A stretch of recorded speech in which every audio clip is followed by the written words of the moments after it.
Na tunapokuja kuongelea kuhusu Babeli katika maandiko na Biblia, tutatafsiri, utaelewa kwamba Babeli alikuwa mji, lakini tofauti na mji, Babeli alionekana tena katika kitabu cha Ufunuo. Na kama Babeli yalipatikana tena katika kitabu cha Ufunuo, tayari Babeli ilitoka katika identity ya mji na ikakuwa mfumo, ikakuwa system. Tukisema inakuwa mfumo, inakuwa ni system, na kama ni system, na hiyo system iko naendelea mpaka leo, na hii system inaharibu watu wengi sana na inagusa watu wengi sana, wapagani, Wakristo, watu wa madini tofauti. Hii system ya Babeli inaingia katika maisha ya watu na inafanya watu wengi kubaki chini ya mamlaka na chini ya control ya Babeli. Na kama Wakristo ambaye tulipokea mamlaka, ambaye tulipokea uweza wa Mungu, lazima tugundue hii nguvu inafanya kazi yaje, na tupate kusimama, tupate kuharibu hii nguvu ya Babeli, itusaidie kusonga mbele. Kwa sababu tukiwa chini ya nguvu ya Babeli, kuna mahali ambapo tutashindwa kusonga. Hata kama tukiwa na uweza wa Mungu ndani yetu, kuna mahali ambapo tutashindwa kufanya hatua, kwa sababu nguvu ya Babeli yanatuzingira. Bila kusahau na kujua kwamba wakati kuna nguvu mbili, mali kuna nguvu mbili, lazima moja ishinde nyingine. Na maandiko yanasema ya kwamba mtu hawezi kutumikia wa Mungu wawili, lazima apende moja na achukie mmoja. Sasa kukiwa utawala wa mbili, lazima moja ikuwe na nguvu na moja ikuwe chini. Sasa inawezekana katika maisha yetu ya kila siku ambayo ni maisha ya kiroho, inawezekana nguvu ya Babeli ama mfumo ya Babeli inagusa watu wengi sana, inafanya kwamba nguvu za Mungu zinakuwa chini na zinashindwa kuonekana. Jina la Bwana libarikiwe. Hapa tuanze na kitabu cha Ufunuo 5:5. Kitabu cha Ufunuo 5:5. Kitabu cha Ufunuo sura yake 5 mstari wa 5 wake, Biblia inasema ifuatayo. Yes. Heshima basi tusimame tusome neno la Mungu. Soma pamoja nami kitabu cha Ufunuo sura 5 mstari wa 5. Biblia inasema hivi. Na mmoja wapo wa wale wazee akawaambia. Na mmoja wa wale wazee akawaambia, usilie. Tazama simba aliye wa kabila ya Yuda. Tazama simba aliye wa kabila wa Yuda, shina la Daudi. Yeye ameshinda apate kukifungua kila kitabu. Huyu shina wa Daudi yeye ameshinda ili apate kukifungua kila kitabu. Na zile mihuri saba. Amen. Haleluya. Huyu ni mtumishi wa Mungu akiwa kwenye kisima cha Patmos, ambaye ni Yohana. Yohana alipata mateso makubwa sana kwa ajili ya injili ya Yesu Kristo ambaye tunaihubiri siku ya leo. Alipitia mateso makubwa sana. Alijaribu kuuawa kwa mara kadhaa. Walijaribu kufanya mbinu zote za kumumaliza huyu mtumishi wa Mungu, lakini yalishindikana. Mwisho wakamchukua, wakasema inabidi twende tumtupe kwenye kisima cha Patmos, ambaye ilikuwa ni kaili fulani. Wakamtupa kwenye kisima cha Patmos. Hapo hakukuwa chakula, kulikuwa mateso. Walikuwa nawapatia kwa siku yote, wanampatia mtu kakipanda kadogo kamkati, ambaye kwa mchana mmoja, na maji kidogo. Sasa kulikuwa mateso kubwa sana, lakini huyu mtumishi alipofika hapo, akasimama katika yale mateso, akaanza kutupatia maono ya ufunuo. Katikati ya mateso akaanza kupata maono makubwa sana, ambaye ni kitabu cha Ufunuo tumeona leo. Na kitabu sura yake ya 5 hapa maandiko yanasema ya kwamba alipoingia katika maono, ilibidi aingie katika mbingu za Bwana.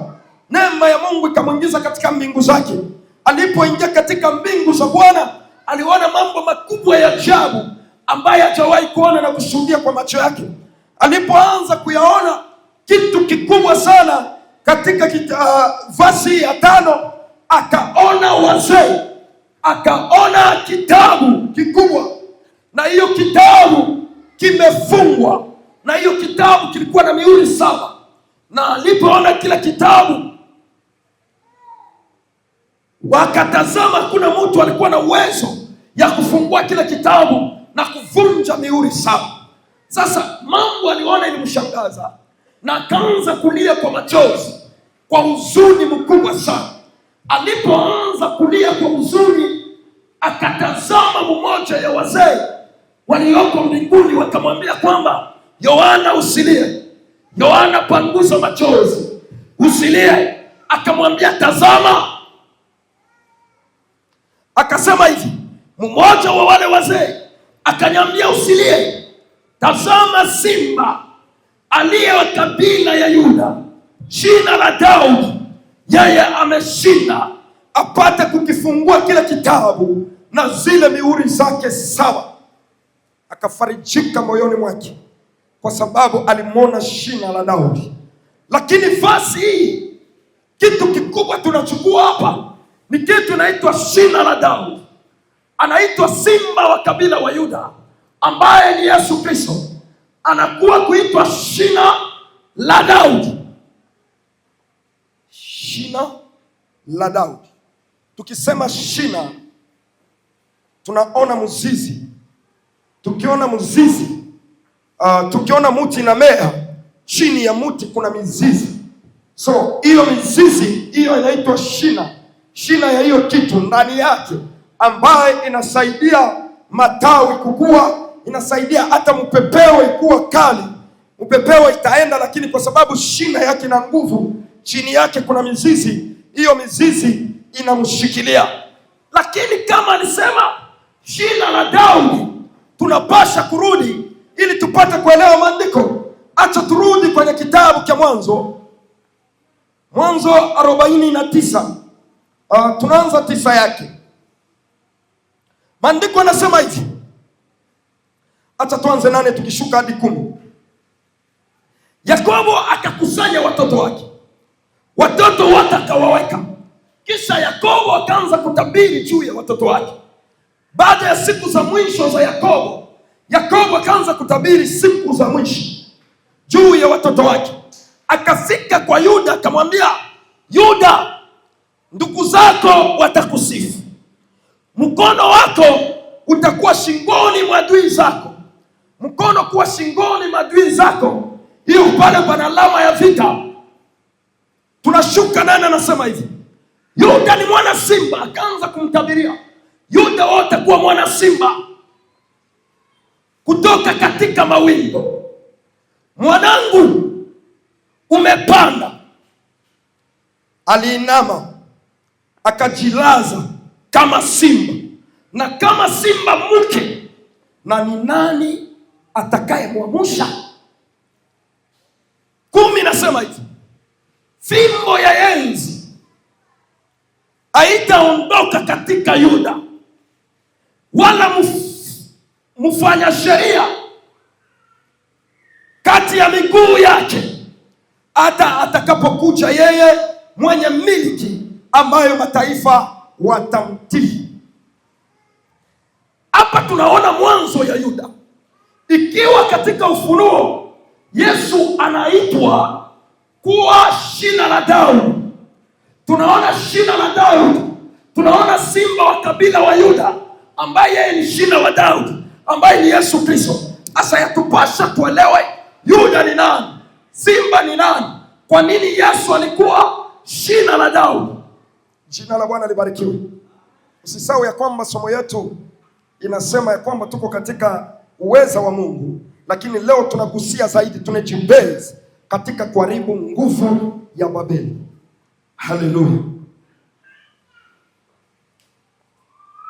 Sasa kama ni shina la Daudi na huyu ni simba kabila wa Yuda, Yakobo akakuja akatabiria mtoto wake, akamwambia kwamba wewe ni Yuda, na kama Yuda, fimbo na uongozi haitatoka mikononi mwako.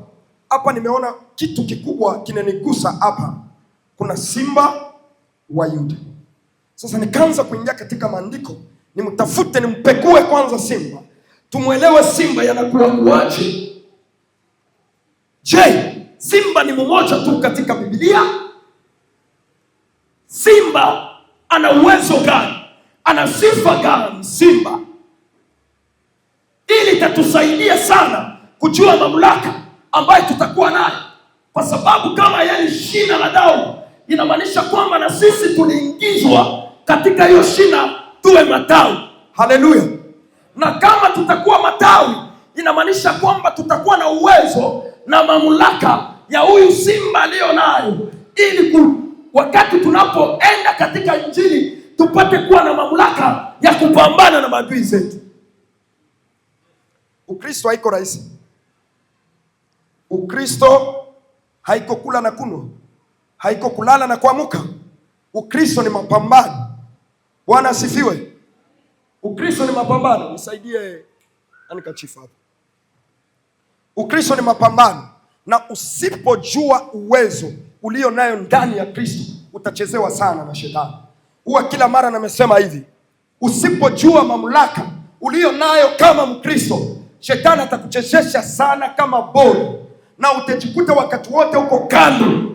Utajikuta wakati wote unabakia na jina haina mamlaka. Lakini nilipoanza kutafuta connection ya maandiko, nikagundua ya kwamba katika Biblia kuna aina mbili ya simba. Katika Biblia kuna aina mbili ya simba. Tusome kitabu cha Petro wa kwanza.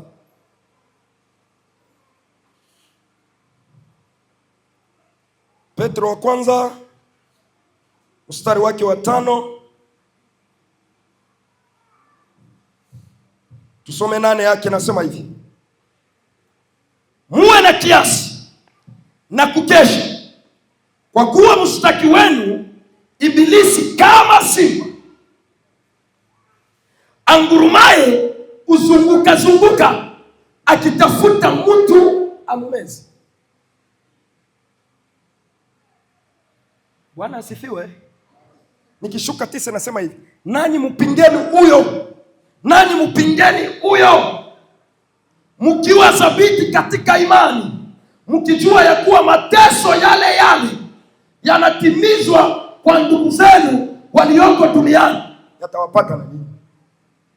Hiyo yatawapata na nyinyi ni mimi njoo naongeza hapo. Haleluya. Muwe na kiasi. Si mnasomaka maandiko matakatifu? Mnasomaka Biblia?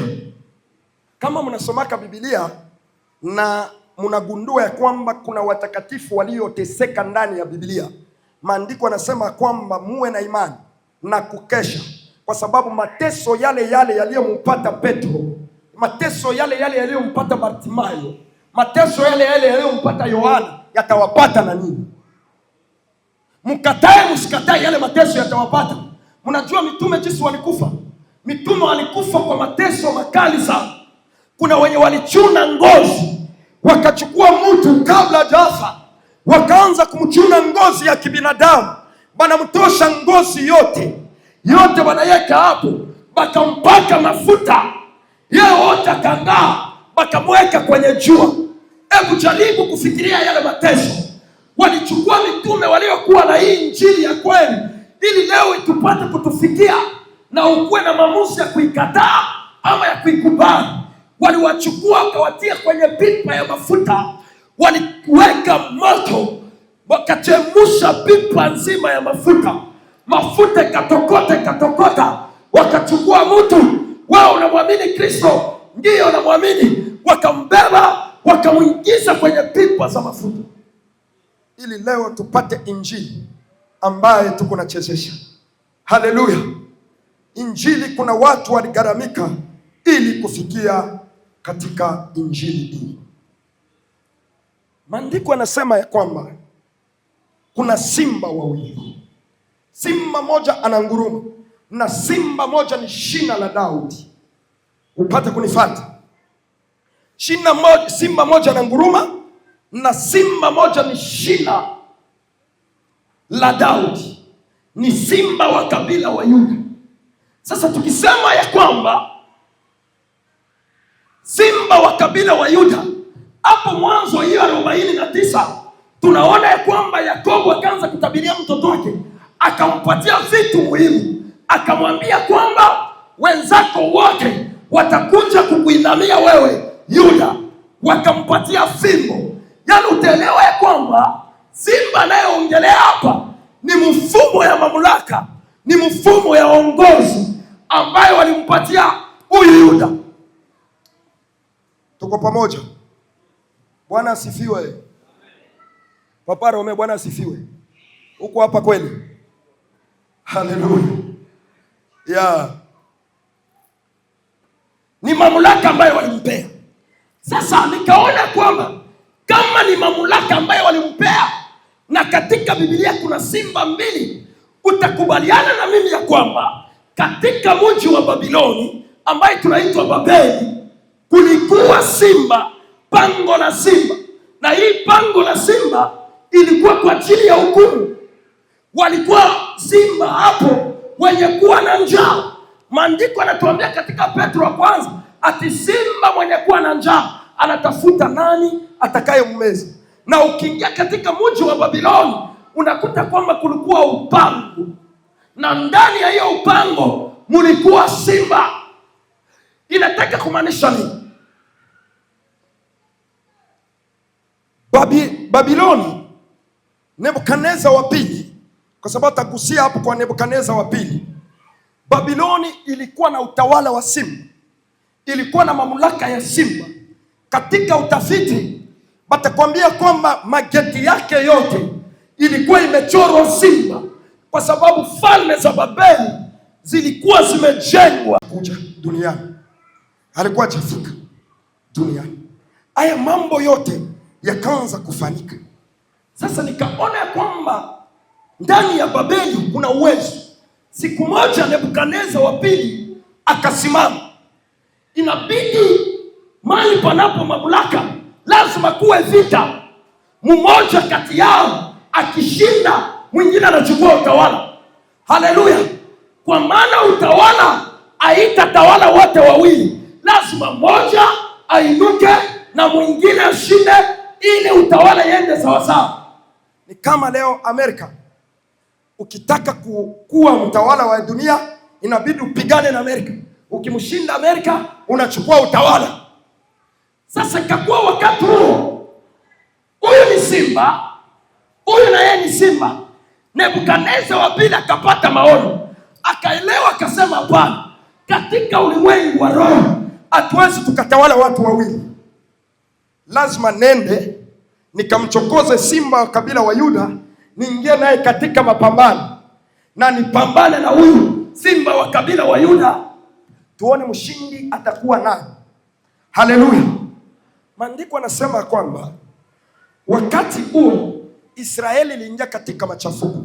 Nataka niambie Mkristo mmoja hivi ya kwamba Mungu anaweza. Mungu anaweza. Na ni kweli, ni amina. Maandiko yanasema Mungu anaweza. Lakini Mungu hawezi katika machafuko. Haleluya! Mungu hawezi katika machafuko. Hapana. Katika machafuko Mungu anakuacha, kwa sababu Mungu ukimchanganya yeye anakuweka wa kwanza kutoa mguu. Na utajikuta kwamba Mungu akiniacha na niko mchungaji na niko mtumishi wa Mungu, unaanza kutumia experience.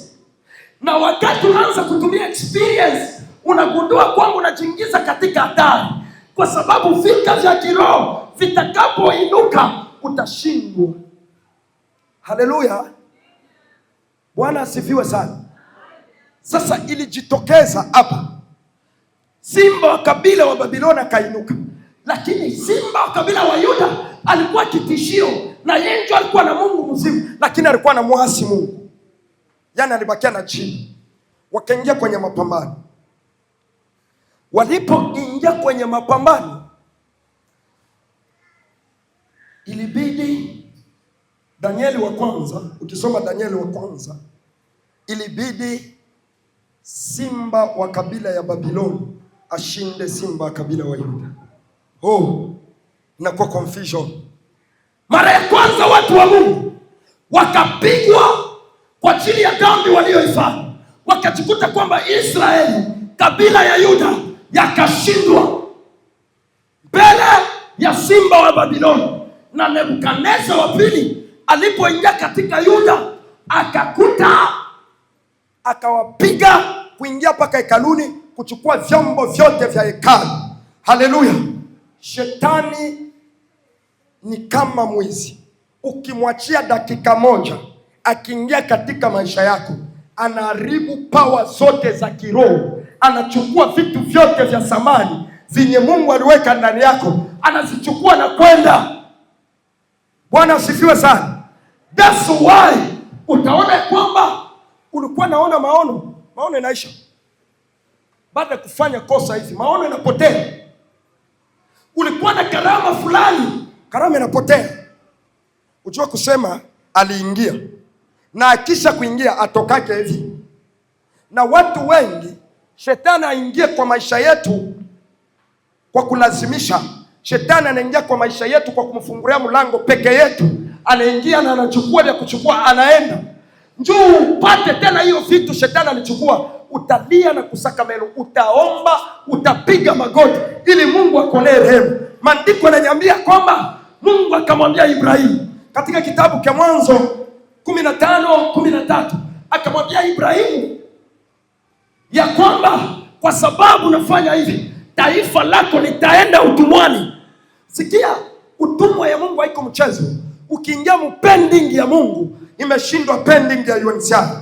Ukiingia mpending ya Mungu, inashindwa pending ya dunia.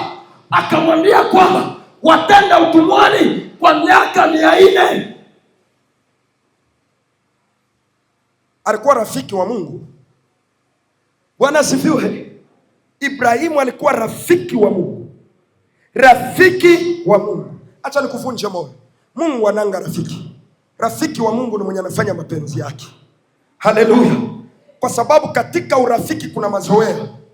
Katika urafiki kuna mazoea. Mungu apendake mazoea. Na ukifanya mazoea, hataki kujua Musa ulitoa taifa la Israeli, hataki kujua aliinvestiri kali, anakuambia hautaingia Kanaani.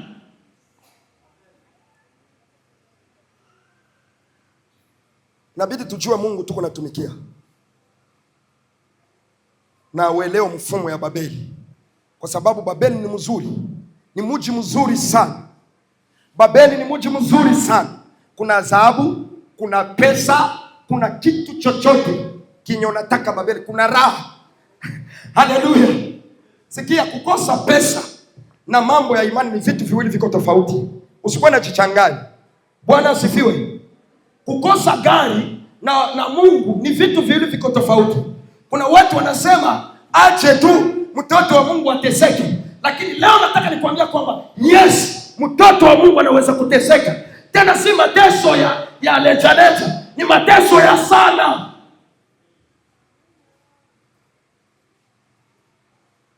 Unaona ni kama inatoka etrange. Njoo imani. Wakati Mungu anakuambia kwamba kuwa na imani, yani kuna vitu vya kukuvunja imani. Wakati Mungu anakuambia usiogope, yani kuna vitu vya kukutisha. Wakati Mungu anakuambia atakuponya, yani kuna magonjwa yenye itakutoa machozi. Wakati Mungu anasema hautakufa maskini, yani kuna umasikini yenye iko hapo. Haleluya.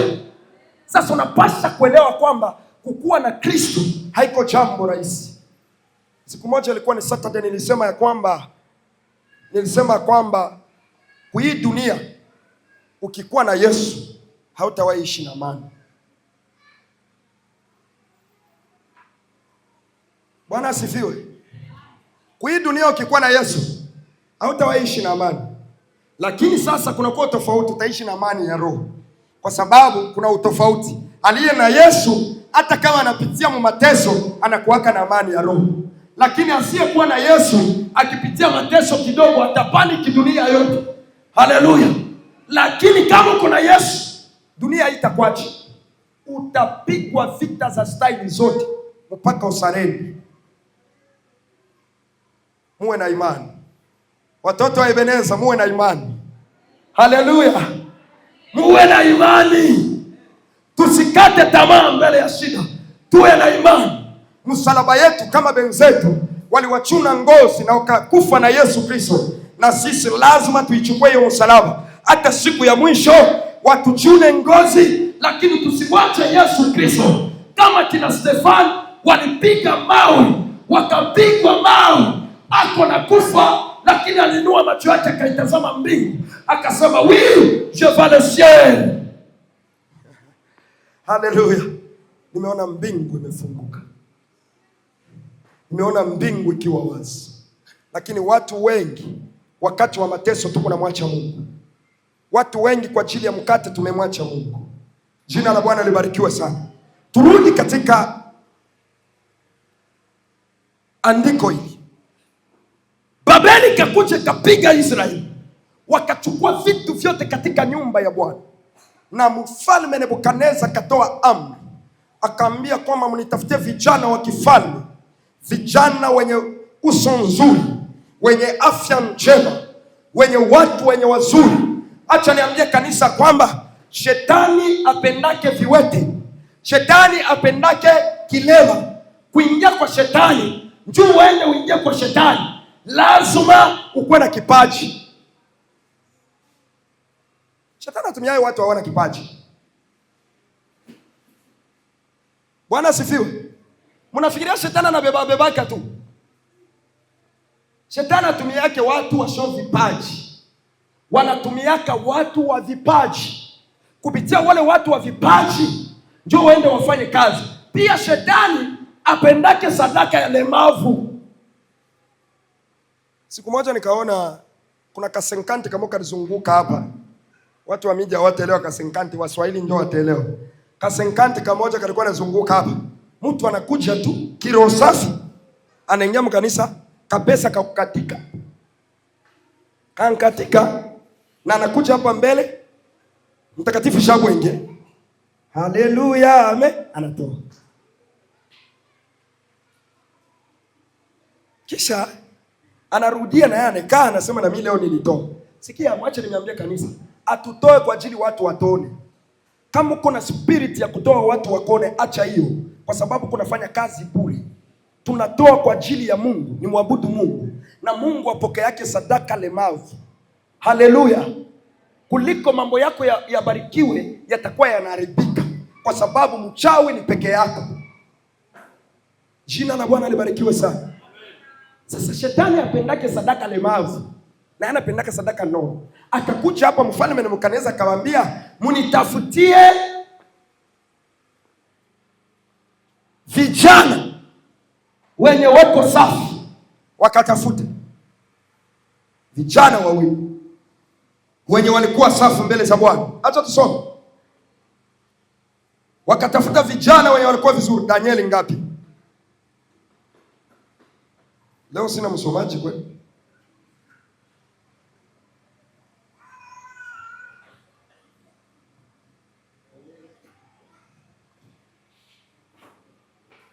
Danieli 1.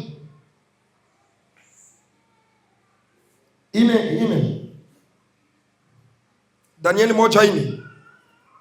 Ya, tunasoma Danieli 1:4, Biblia inasema. Yes. Vijana wasio na mawaa. Unitafutie vijana wasio na mawaa. Wazuri wa uso. Wazuri wa uso. Wajuzi wa hekima. Unasikia? Wajuzi wa hekima. Werevu kwa sababu ya maarifa yao. Werevu kwa sababu ya maarifa yao. Wenye kufahamu elimu. Wenye ufahamu na elimu. Watakaoweza kusimama katika jumba la mfalme. Mfalme anataka watu wenye uwezo, wenye elimu, wenye watakaosimama kwenye chumba cha mfalme. Wakakuja wakachukua hao vijana. Wakawachukua hao vijana, wakaenda nao. Lakini kitu kinanigusa ni kwamba shetani hawezi kuingiza katika kambi yake bila kukubadilishia identity. Jina la Bwana libarikiwe. Shetani hawezi kuingiza kwake bila kukubadilishia jina. Kitu cha kwanza maandiko nasema katika hiyo Danieli 1:7 akasema kwamba mkubwa wa matoashi akawapa majina. Kwa nini Danieli alibadilishiwa jina? Hawa Danieli walikuwa kabila ya Yuda na walikuwa na damu ya kifalme ndani yao, na hawa ni simba la kabila wa Yuda, na wakakuja wakapelekwa katika Babiloni, na katika Babiloni kuna simba wa kabila ya Babiloni, yaani wakaingiza katika ngome ya utawala wa Babiloni. Asa wengi ingia na identity yao, ilibidi wabadilishie identity. Utakumbuka kwamba maandiko yanasema Daudi kabla hawajampeleka Misri, kitu cha kwanza walimtoa vazi lake. Bwana asifiwe sana. Kitu cha kwanza walimbadilishia nguo zake, wakakuja wakabadilisha, wakaleta nguo nyingine kwa Yakobo. Na Yakobo alipopata hii vazi ya Daudi ili aingie Misri na nguo nyingine, Yakobo alilia sana kwa sababu alimbadilishia mfumo. Sikia, katika utumwa yoyote utaingia, lazima utakuta system ya hapo. Bwana asifiwe sana. Even wewe kama ni Mkongo na unaingia Kenya, utakuta system ya Kenya na iko hapo ambayo iko tofauti na system yako. Katika ulimwengu wa roho watakutest, waone nguvu zako katika ulimwengu wa roho iko wapi, imani yako iko aje. Leo tuko kama kina Danieli ndani ya Babiloni. Haleluya. Lakini attention, ndani ya Babiloni kuna raha. Kuna watu wako natoka, tusiseme Ulaya, ni mbali. Kuna watu wanatoka tu, akitoka Nairobi ama ende Kitale, anafika pale, mtu anajisahau na ni Mkristo, anaanza kuenjoy raha, anakuta system ya hapo, anaanza kuenjoy. Bwana asifiwe.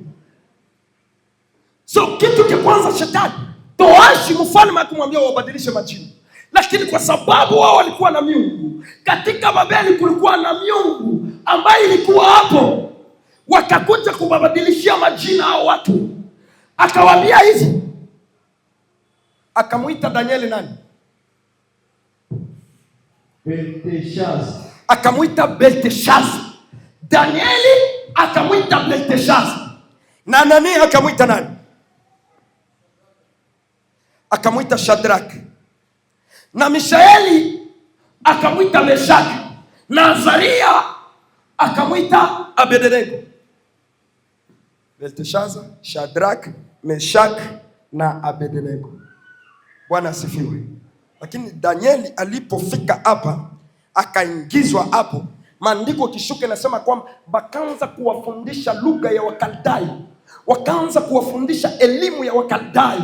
Bwana asifiwe. Unapoingia kwenye udongo wa Turkana una miungu ya Turkana katika ulimwengu wa roho, na kama unaingia wewe ni mtoto wa Mungu, lazima wakufundishe elimu ya Turkana. Ndio maana unaona watu walitoka manyumbani wakiwa wanamwabudu Mungu. Mlitoka manyumbani, mlikuwa mko na taratibu za kimungu, lakini mlipofika hapa, kwa sababu kuna mfalme wa Turkana aliwapokea, mkaingia mu system ya Turkana, mkasahau ya kwamba sisi ni Wayahudi. Jina la Bwana libarikiwe. Ni mambo ya kiroho naongea, na watu wanabadilika, vijana wanabadilika, wamama wanajisahau. Tunaingia mu system ya Turkana. Kuna kitu nasema kwa Korinto, kama Mkorinto, sio kusema ya kwamba Mungu wa Korinto akuwe Mungu wangu, hapana. Kwa Korinto kama Mkorinto, ili nionyeshe Mungu wangu ni Mungu wa aina gani. Tusijisahau. Lakini kama tunajisahau, vijana walipoingia waliwapogelea, wakaanza kuwafundisha elimu ya Wakaldai, wakaanza kuwafundisha mambo ya Wakaldai, lugha ya Wakaldai, wakawapatia miezi 3. Watu wakakaa hapo, lakini Danieli akasoma system, akasema hapana, hii system ni ya kutumaliza. Kitu cha kwanza kinamaliza watu ni chakula. Chakula inapozungumza hapa ni neno, kwa sababu kwa chakula hapo ndio mtu anakuwa. Leo tunakuwa na walimu wengi mitandaoni si mbaya, lakini chakula ni gani huko nakula? Msingi ya hiyo chakula ni gani? Kanisa, Bwana asifiwe sana. Katika mfumo wa Babeli kulikuwa system, kwa sababu Babeli nye chanzo chake, wakati ilikuwa mji, walianza kujenga mnara toka mwanzo, wakaanza kujenga mnara ambaye ni nchi yenyewe ilikuwa kinyume na Mungu. Watu walimkataa Mungu, watu walijitegemea wenyewe kuliko kutegemea Mungu. Watu walikuwa nje ya maadili ya Mungu, walikuwa na elimu yao tofauti. Ukiingia leo Kakuma, kuna elimu ya Kakuma ambayo iko Kakuma. Kuna elimu ya Kakuma.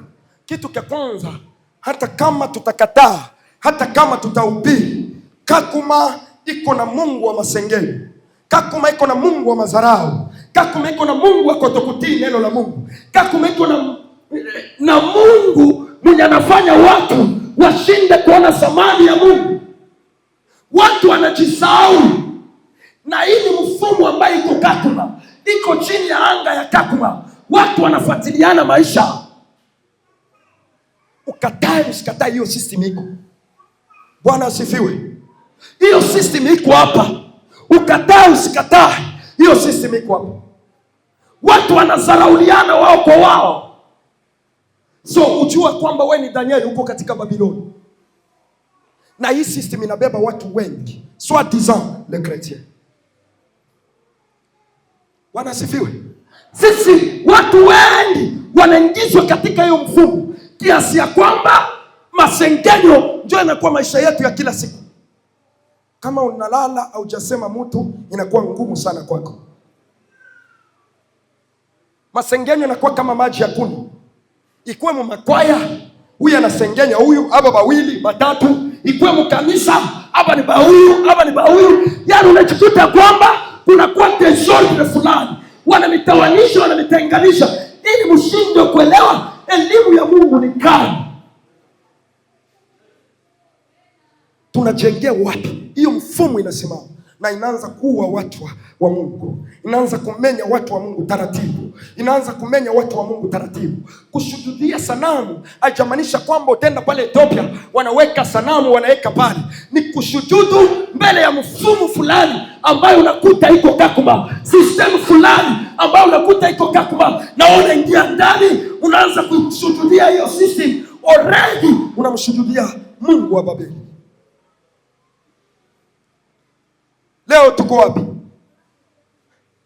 Jina la Bwana libarikiwe. Tunabakia wa Kristo wa jina.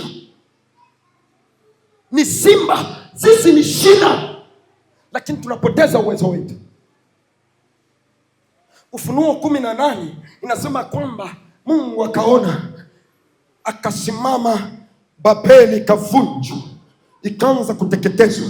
Ndiyo maana katika nguvu za Mungu leo tutasimama tuvunje nguvu na mfumo ya Babeli iliyoshikwa maisha yetu. Sisi si watoto wa Turkana. Sisi tuko hapa ni watoto wa Mungu. Hatudipendi na miungu wa Turkana, tunadipendi na Mungu wa mbingu, kwa sababu aliyetuita ni mkubwa kuliko miungu ya hapa. Usishujudu, usikae kwenye miungu ya Babiloni, yatakuangamiza. Kanisa, Bwana asifiwe. Tunapoteza nguvu kwa mambo madogo madogo. Tunapoteza vitu kwa mambo madogo madogo. Acha nikwambia kwamba le problema iko utajiri. Shida iko kugusa pesa, hapana. Shida si kuwa na akili ya kufanya biashara, hapana. Lakini shida ni hiyo mfumo iko pale. Ni mfumo ya aina gani iko pale? Kwa sababu ukiingia katika hiyo mfumo utakuta ya kwamba niingia katika ulimwengu wa roho. Ukiangalia kwa macho ya mwili utaona kwamba ukifika Turkana miti inakauka. Inakwambia kwamba hapa hakuna mboleo, na system yake katika ulimwengu wa roho inakuonyesha kwamba hakuna baraka, hamuna mboleo. Wakati utaingia hiyo system, miungu ya hapa itakuimpose kwa hiyo vitu yao. Na ndio maana unajikuta utafanya biashara unaomba, unafanya biashara unarudi chini, unafanya biashara unarudi chini, kwa sababu uko connected na madhabahu ya hapa.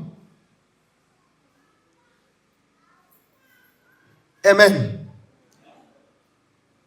Bwana asifiwe. utafanya kazi na unapata pesa, lakini system inakurudisha nyuma. Hii kazi wengine wako nafanya hapa. Nilikuta ndugu yangu mwingine Nairobi anafanya kazi ya 15k. Na inamweka njoo maisha. Ni Mkenya. Na anaendelea ya Kristo. Na kidogo ulicho nacho Mungu anaibariki. Anemultiplie. Uko na nini kwenye mkono wako? Sina hata chochote. Niko na fimbo tu. Sasa sikia. Hiyo fimbo. Uko na nini? Uko na nini kwenye mkono wako? Nini uko nayo? Hiyo uko nayo kidogo inaweza kupasua biashara. Hiyo uko nayo kidogo inaweza kubadilisha maisha yako. Hiyo uko nayo kidogo inaweza kufanya maisha yako ibadilike. Verse moja uko nayo. Verse moja. Sio verse mbili. Verse moja inaweza kufanya maisha yako change na ubakie katika utakatifu. Verse moja. Hallelujah. Sio kujua Biblia yote inatufanya kuwa watakatifu, hapana. Sio kujua maandiko yote inatufanya kuwa watakatifu, hapana. Verse moja tu inatosha. Kwa sababu ni silaha ambayo itakayoangamiza shetani. Moja tu. Haiombe mbili. Bwana asifiwe. Tunapasha kuvunja hiyo mfumo ya Wakaldayo, elimu ya Wakaldayo ya kudharau vitu. Lève-toi et marche kwa na imani. Kachukua Shadraka, Meshaki, Abednego, bakabengiza mule Shadraka. Daniel akasema kwamba mimi sitashuhudia miungu wala chakula chenu sitakula. Mimi tabakia kwenye Mungu wangu. Wakambeba Shadraka, Meshaki, Abednego, wakamaliza, wakapata elimu ya Wakaldayo. Fait mission. Wakampeleka mbele ya ufalme. Katika maliwali waliochaguliwa katika mji wa Babeli, kukachaguliwa Danieli kati ya wale watatu wakubwa wa juu wa decision making, wale wa juu kabisa, akakuwa Danieli. Maandiko yanasema kwamba kwa sababu yale kataa, kwa sababu alichunga Mungu, akapata kibali, akafanya mambo iliyo tofauti na wenzake. Sikia, katika mji wa Turkana, kama wengine waendeleaka na biashara kubwa, natangaza kwamba wewe una uwezo wa kuendelea hata kufika China, utafika hata kwenda Amerika na kurudi tena. Sio tu kwenda kubwaka, hapana. Unaweza enda na ukarudi, kwa sababu kuna neema Mungu aliweka ndani yako. Yes, yenye itakuwa tofauti, yenye haitakufanana na mwingine, hapana. Paske Mungu wako ni original ndani ya maisha yako, hafananishwi. Haleluya. Na usikuje kwangu niambia kwamba hapo ukifanya hivyo watashinda. Wale wenye wanakushauria hivyo waambie kama wewe ulishindwa, mimi sitashindwa, kwa sababu baba yangu mimi hajawahi kushindwa na chochote. Ninaweka imani as long as nasimama katika haki, tafaulu pamoja na Yesu. Hiyo inatosha.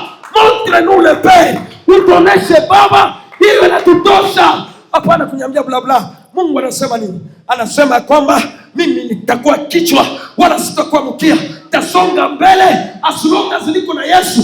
Hata kama naingia kwenye shimo, ana uwezo ya kunitoa ndani ya shimo. Mungu tunayohubiri ni Mungu mkubwa. Ni Mungu mwenye mamlaka ya kushinda nuklia. Ni Mungu ana uwezo. Usihangaike na mfumo wa dunia. Usihangaike na system ya Turkana. Fanya kile Mungu anakuambia ufanye. Mungu wa Yerusalemu, Mungu wa Yakobo, Mungu wa Isaka, ni Mungu anajibu. Ni Mungu anajibu. Ni Mungu anajibu. Daniel anasema iko problem. Sitabishana na watu. Sitapigana na watu. Akaingia kapiga magoti. Bakatoka Bambea, bakaenda kwa mfalme. Mfalme Daniel anapiga tena magoti. Anakatala kushuhudia Mungu wako. Mfalme akatoa amri. Anasema Daniel akatupwe mshimo ya simba. Daniel akatupwe mshimo ya simba. Daniel anasema iko problem. Kama nikufa nikufe juu ya Yesu. Kama nikufa nikufe juu ya Yesu tu. Kama nikuteseka cha niteseke juu ya Yesu. Kama ni ngozi yangu kubaki hapa, ibaki juu ya Yesu. Mnipeleke kwenye shimo. Mimi niko tayari. Sitasaliti Mungu wangu. Hapana kusaliti Mungu. Israeli wa leo ni wewe na mimi. Usisaliti Mungu. Usimsaliti Yesu kwa ajili ya pesa, kwa ajili ya ndoa, kwa ajili ya biashara. Usimsaliti Mungu. Simama ndani ya Yesu. Simama ndani ya Yesu. Simama ndani ya Yesu. Yeye ni rafiki mwema. Simama ndani ya Yesu. Atakuokoa. Hata kama mambo yanakuwa magumu, yeye atakuokoa tu. Kamtupa kwenye shimo. Bakasema mulete na mfuniko tutupe juu. Bakabeba na mfuniko akatupa juu. Ya. Sikia. Wakamweka Danieli. Papa soma 6. Sikia hapa. Paneni bariki sana. Yes. Danieli 6. Yeah. Danieli 6 ngapi tena? Anza 10. Yale maandiko yamekwisha kutiwa sahihi, akaingia nyumbani mwake na madirisha katika chumba chake. Luka 16. Yes. Basi mfalme akatoa amri. Nao wakamletea wakamleta Danieli. Wakamtupa katika tundu la simba. Mfalme akanena. Akamwambia Danieli, Mungu wako unayemtumikia daima. Sikia, mfalme akatabiri. Sikia kidogo. Mfalme akatabiri juu ya maisha ya Danieli. Akamrevoltea spirituellement. Akamwambia kwamba Danieli, Mungu wako unayetumikia. Leo tutasimama na Mungu tunayemtumikia. Leo tutainuka na Mungu tunayemtumikia. Mungu wa Yakobo, Mungu wa Isaka, ni Mungu wa kweli. Akamwambia nini? Mungu wako unayemtumikia daima. Yeye atakuponya. Kuna mgonjwa hapa. Mungu unayemtumikia atakuponya leo. Mungu unayemtumikia atakuponya leo. Mungu unayemtumikia atakuponya leo. Akamwambia Mungu unayemtumikia atakuponya.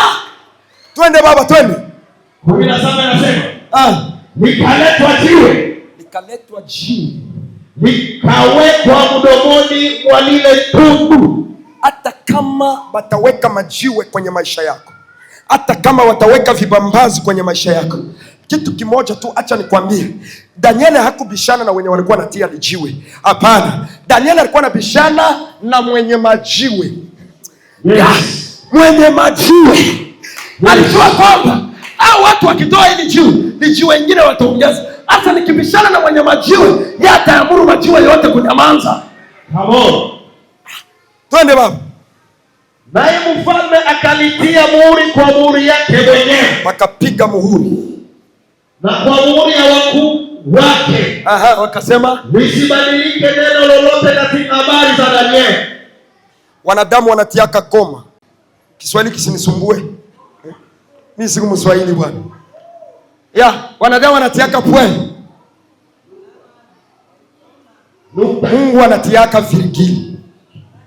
Mungu anatiaka mkato. Wanadamu wanatiaka pa. Mungu anatia yanaendelea kabisa. Waliotarajia kwamba utakufa, nimeona unasonga mbele. Waliokupangia mauti, nimeona unasonga mbele. Na tunasonga mbele pamoja na Yesu. Sikia, kuna kitu kimenibariki hapo. Tuendelee sauti ya mfalme.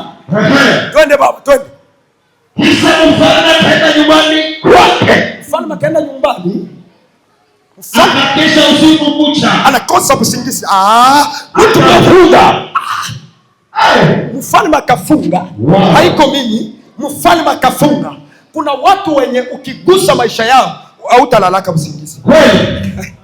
Kuna watu hautalala. Yaani ukimgusa tu hautalala. Hautawahi kupata usingizi. Ukimgusa tu. Maandiko yanasema bali mgusa mfalme anashindwa kulala. Mfalme anafunga. Njaa inapotea. Njaa inaruka.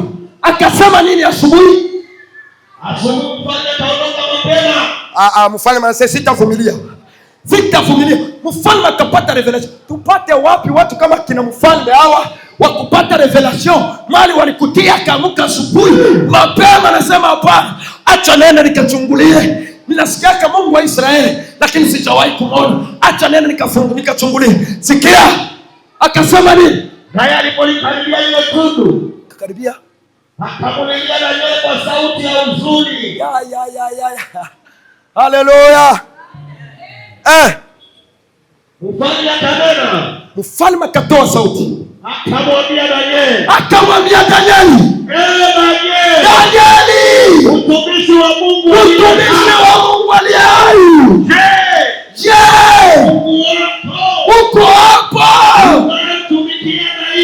Unayemtumikia daima. Mtumaji anasema ndio.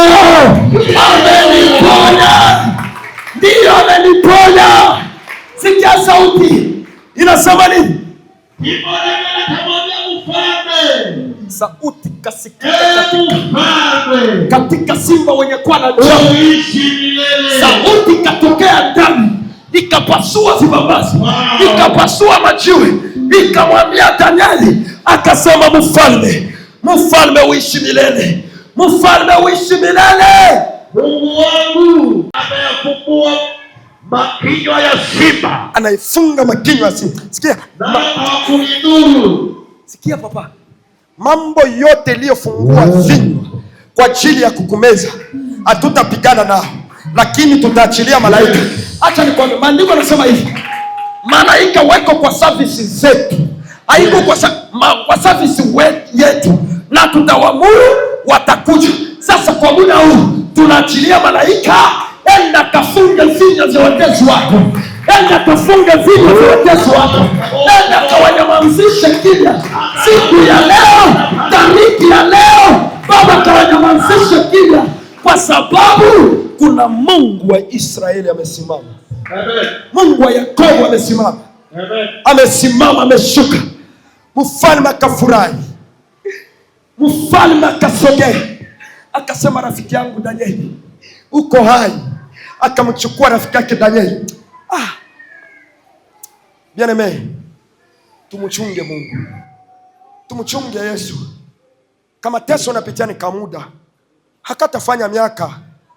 Kakukosa pesa ni kamuda, hakatafanya miaka, kataisha tu. Na kama kakikusonga sana, unafika mwisho, Baba ataintervenir, atachilia malaika wake tuharibu hiyo system. Kwanza leo, hata kama uko na 1,000, anza nayo kazi. Toka katika mfumo ya dunia. Haleluya. Chochote ulicho nacho, anza nacho kazi. Kama wewe ni mwombaji, anza kazi. Haleluya. Anza kazi. Chochote ulicho nacho, anza nacho kazi. Hapo ndio Mungu atakuonekania. Tusimame kwa miguu yetu.